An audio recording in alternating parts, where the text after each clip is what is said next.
Hey guys, Leo with The Dreaming Tree. If you're like me and find yourself spending a bit less time on social media these days, you can stay connected with us by downloading our app.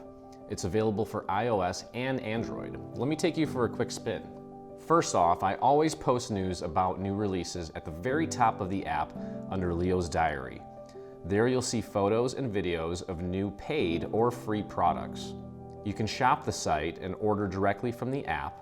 If you're at the craft store and you need to view a product supply list, you can access that from the shop within the app. I think my favorite feature includes the ability to view and search all of our YouTube videos.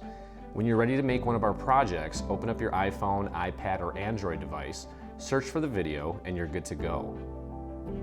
We also have a coupon section so you can see what the current free gift is, or if we have any other sales going on.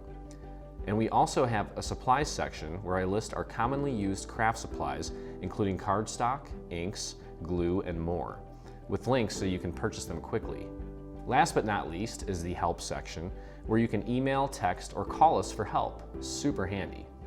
So again, if the thought of getting on social media bums you out like it bums me out, or even if it doesn't and you just want all things Dreaming Tree in one simple app, consider downloading the official Dreaming Tree app today. Thanks for watching, and I look forward to crafting with you soon.